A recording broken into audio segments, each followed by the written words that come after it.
We are live.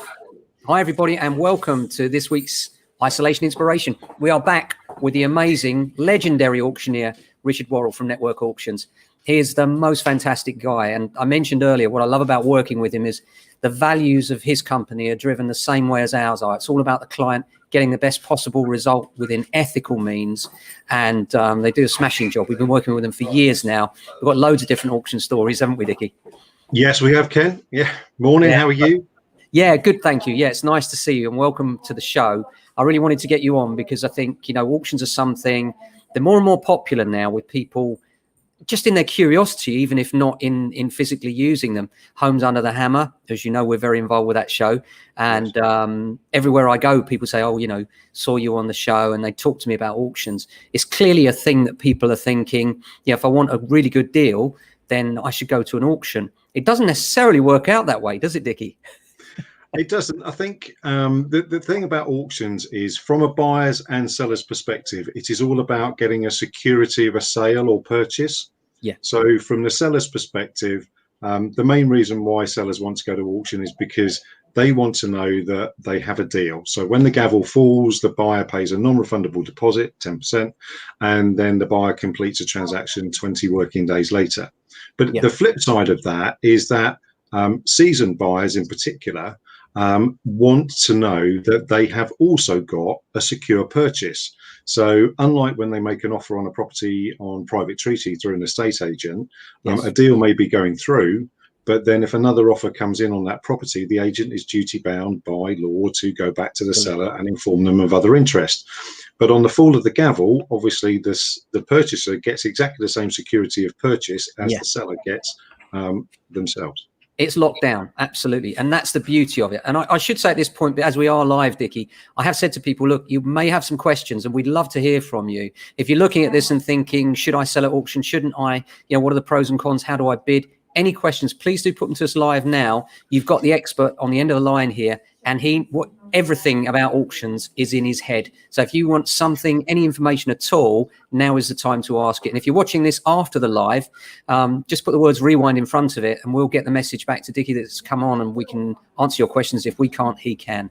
So back to auctions. So, you know, one of the things that you said to me when we first met, Dickie, when we first started working together, was that the auction process goes back thousands of years and is the purest form of sale. And I love that phrase. And I think it's really inspiring to hear that, because one of the problems, as you rightly say, with private treaty sale in the UK is nothing's definite until exchange of contracts. And that gives a problem for both parties, doesn't it? And the auctions actually give that certainty. And I also think from a buyer's perspective, there's a whole fairness around, you know, there's the bid, beat it or don't. It's that simple, isn't it? It's really clear. Yeah, it's completely transparent. And I think that there's a couple of points there. Yeah, you're right. Auctions have been around a long, long time. The first recorded auctions that we know about are from around 500 BC, so around the times of the Hanging Gardens of Babylon. So yeah, it's a pretty established process.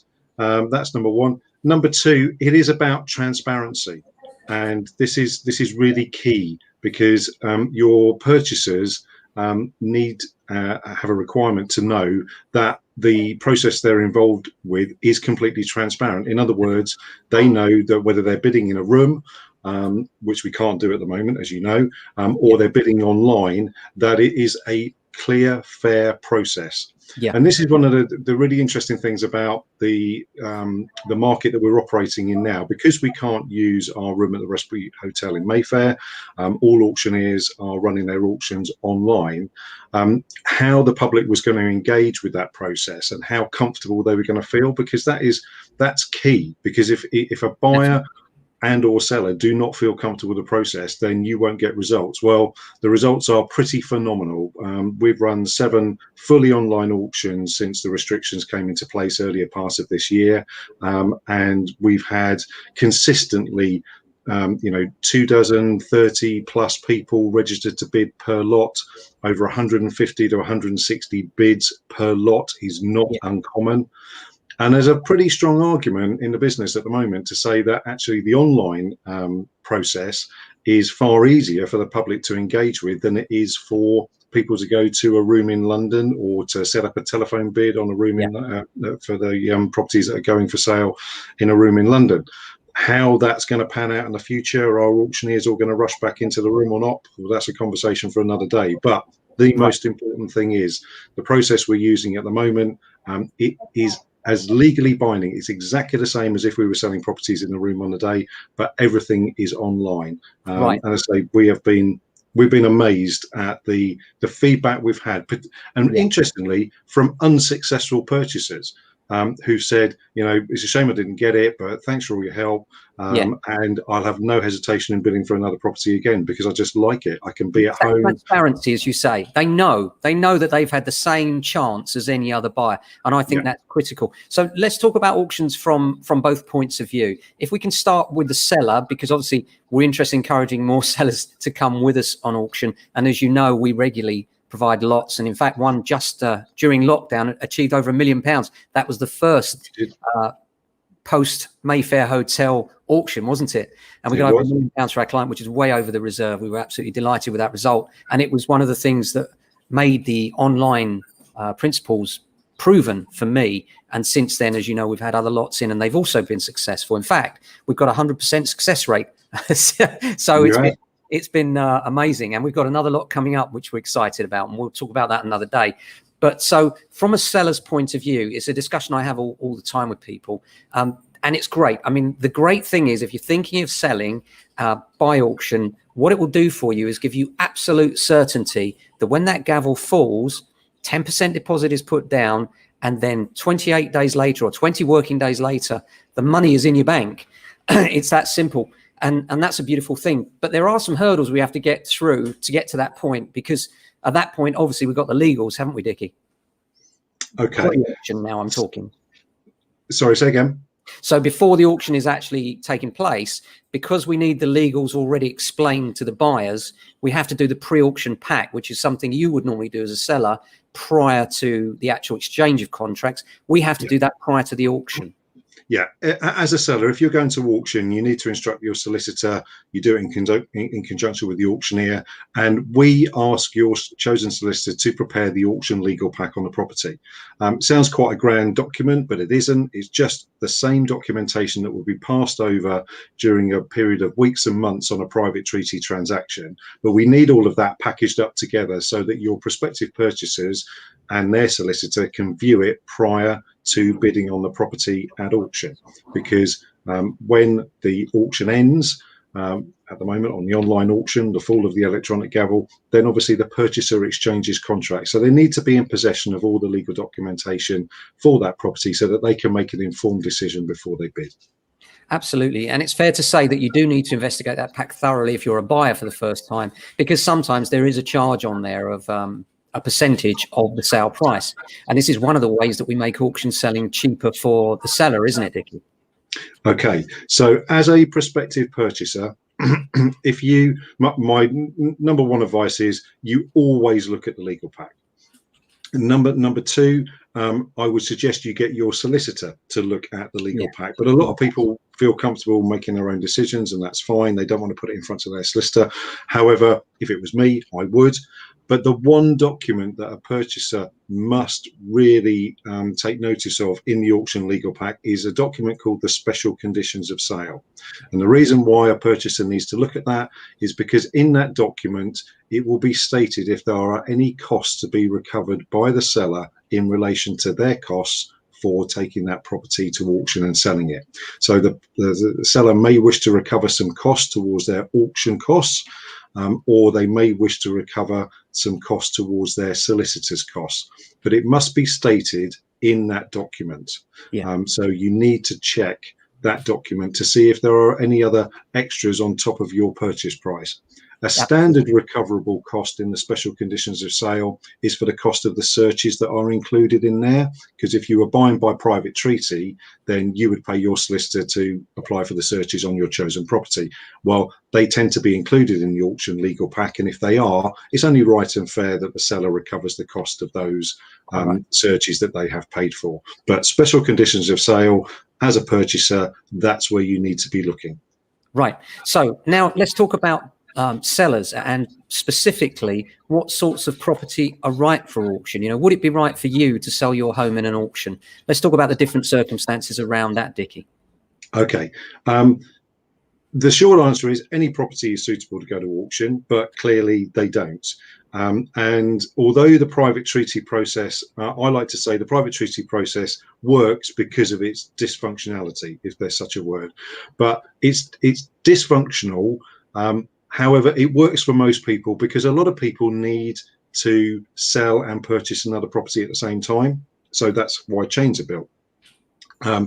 If you are in a chain, then selling at auction is probably not going to be for you, because you can't, the defined timeframes of auction are probably not going to work for you. However, empty properties, commercial properties, flats with short leases, properties that are structurally compromised, Shops. land, garages, all of these things tend to sell very well at auction, and should really be sold at auction. Anything where you can't get mainstream funding should really be sold at auction, because you're dealing with a group of people who've either got cash or have got access to what I call commercial funding, non-mainstream funding. So it depends on the property and the seller's circumstance as well. That's the two things you have to weigh up. Yeah, and one of the things that you and I often discuss is we need the lots to come in at a competitive price for auction, and that is typically below the open market value. And the reason for that is that we do need to set the prices competitively in order to engage people in the bidding process and make sure. I always think of it as the natural greed process, Dickie. You know, we want people to say, oh, that is irresistible, and therefore fight for that particular lot. And then, of course, other people do the same. The adrenaline gets pumping. Even in a virtual auction, believe it or not, we see it happen time and time again. And just in the last 30 seconds, so the bids go over and over. And in order to make that competitive process happen, the price has to look really competitive without being ridiculously competitive, doesn't it, Dickie?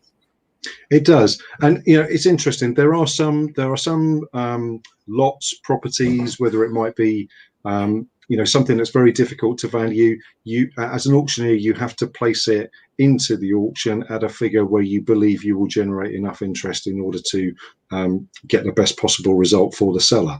And for a lot of stock that goes to auction, you're not really quite sure what somebody's going to pay for it, because there's probably not a lot of comparable evidence.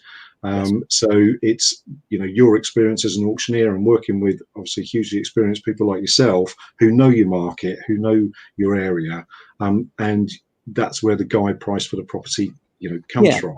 Now, let's talk about that, Dickie, because some people will be confused by guide price and reserve price. And I think, you know, to get some clarity around that would be helpful for people as well. Okay. Guide price is the marketing price. That's the price that auctioneers publish in their marketing material, and the reserve price is known by the auctioneers and the seller alone. It's rare for a property to have a disclosed reserve price. That's a little bit of a technical thing, but most properties that go to auction will have a reserve price, but it won't be disclosed. It will be known by the auctioneer and the client. Yeah. Guide price, you can have two forms of guide price as an auctioneer. You can have a figure with a plus sign after it. So for example, you could have a guide price of £100,000 plus with a plus figure after it. As auctioneers, we are allowed a maximum of 10% discretion above the quoted guide price as the reserve price. So later, right? Yeah, our reserve could not be greater than £110,000 on that particular property. It could be anything below 110, but it can't be any more than that. And likewise, we can have a band, so we could quote 100,000 to 110,000 pounds. And again, if you have a band, your reserve price cannot be higher than the highest figure quoted in that band. And there's a very good reason for this. There's been cases in the past where excuse me, very low guide prices have been put on property, and the bidding goes running away, and it gets up to a very high level, and then the auctioneer was saying, oh, I'm sorry, I can't sell. Well, that's not fair on the people who've done all their due diligence on the property beforehand, who've got monies in place, who've gone along to an auction to bid on a property, and they see it, you know, going for significantly more money, and then the auctioneer says it can't sell. Well, that's not fair. That's not transparent. That's not what we're about. So there are pretty strict guide guidelines that we adhere to. We're members of NAVA, the National Association of Valuers and Auctioneers. We're also governed by trading standards as well, and their definition of guide prices and reserves are exactly what I've just told you now. Maximum of 10% if you're quoting a plus figure, or if you quote a band, it cannot be higher than the highest figure quoted in that band. Yeah, and the other thing about auctions that people might not know, Dickie, that I always speak to people about is the essential information group. In other words, for me, I think of them as the right move of the auction world. So that when you and I advertise a lot for auction, we're advertising it to an explicit bunch of people that have subscribed to a paid-for service because they're cash buyers, dealers, investors. And I think that network is invaluable in the offer that we have, don't you? Absolutely, yeah. And excuse me, your phrase, the right move for us for auctioneers is spot on. That's exactly what the essential information group is. And you know, a lot of investors do not go on Rightmove, Zoopla, other property portals are available, but they don't go on there looking for their next investment purchase. Rightmove, Zoopla are mainly aimed at people who want to buy their first home or their second home, third home, whatever. That's what Rightmove is there for. And Zoopla, they're very good at what they do. But you've got a whole section of purchasers who are looking for investment purchases or properties that they can add value to. So a flat with a short lease, as an investor, you may well think, well, actually, I'm not bothered about extending the lease. I'll keep the lease as it is, but because what I'm doing is buying a flat that's under market value and I'm still going to get the same rents. Well, if you put that property on Rightmove, you'll get a lot of interest from first-time buyers who won't be able to get a mortgage because the flat's got a short lease. So you're advertising in the wrong place. We've all been there. Yeah, and time again, I've come to you with lots that I've originally valued the house and recommended to the client the auction process, and they've initially been hesitant and actually come back to us later and said, you know what, now we've had a couple of buyers, it's fallen through on survey as you suggested it might, let's crack on the auction, as you know. And that's the great thing, isn't it, that if there are individual problems, or if you just want to get shot and actually you don't want to achieve the maximum price. You know, our last property up on the Hever estate there, the client wanted a very private sale, funnily enough, you know, didn't want it to be advertised in the normal way, just wanted it clean and out of his life as soon as possible. And we provided that with the auction service, didn't we? You did. And I think, yeah, I really don't like using this phrase, but I can't think of a better one. It depends on people's journey as to when they potentially decide to go to auction. I've just taken instructions on a little 2-bedroom cottage. It's in South Devon. The client has already vacated, got another property. They just want this sold, and the property's fallen through 3 times now on survey. There's not massive problems with it, but they have now reached a point where they do not want that disappointment again, and they need to just, you know, they just had enough, right? Yeah, they've just finished with that part of their life. They need to move on. Now, that's in a competitive figure. There's a pretty strong chance that they may well end up getting the same or indeed better through competitive bidding than they had agreed previously on private treaty. But of course, the most crucial thing is that they will get an exchange of contracts. So there's no going back from the purchaser. You can't come back and renegotiate. You can't say, oh, I didn't realise this, I didn't realise that. Yeah. It doesn't happen.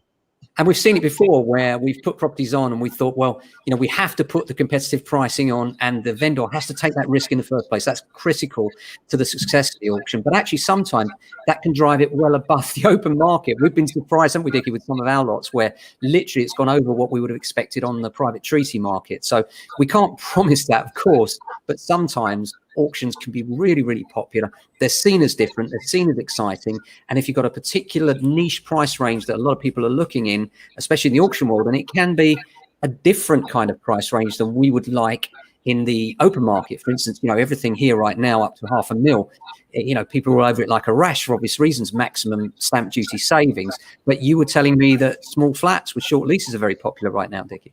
Yeah, absolutely. And I think the key thing is we have sold a lot of stock going back over the last 6 months where sellers had a number of abortive transactions. They needed closure, whatever phrase you want to use. And we have consistently agreed sales at auction at better figures that they were getting on private treaty. Now, you can argue that's partly because the market's a bit frothy at the moment. But I think it just comes back to what I said at the beginning, which is the purchasers that are out there don't mind paying the right figure for the property because they know that the property's theirs when the auction closes. They're not coming up with a figure. They're not coming up with an offer to an agent to then potentially be, blown out by another offer that comes in on the property. And yeah, I've been quite astounded by how many clients we've acted for over the last 5-6 months where their aborted transaction figures have been, lower than the final price. Lower than the agreed sale price at auction. Yeah, amazing. So when's the next auction, Dickie?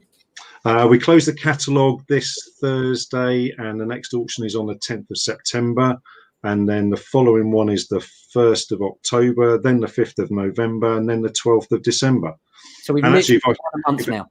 Yeah, and if I just say, that's the really interesting thing about doing things online, because if we were in the hotel in Mayfair, we have to book our dates a year in advance. So we would hold 6 auctions a year, because it's quite a big, it's a big event, having the auctions in the room and everything. But doing it online, we're even more flexible. So we can have, a sale every week if we want. I don't want to do that because that's like way too much work. But, we can hold 1 a month, which is what we've been doing. We've had 7, as I said earlier, since the beginning of the restrictions that have been put in place over the country. And we will end up doing 12 this year. Yeah, and it's fantastic. We're having good success with it. And it's lovely that we can just say to people, look, 1 month's time, don't matter. You've missed the last one. The next one's coming up anyway. And we can provide the same levels of service to you, and that's great. So Dickie, thanks very much for coming on. If anybody is interested in the auction process and wants to go through with it or find out more, please do get in touch. We're really keen to hear from you. We have the success in this area, we have the knowledge, and we have the framework to make sure you get the best possible price at auction. So please do get in touch, send us a message, direct message, whatever you want to do. And thanks so much for watching, Dickie. Thanks, as always, you're an inspiration. Pleasure. Lovely. Ken, always good to talk to you. Have a great day. And you.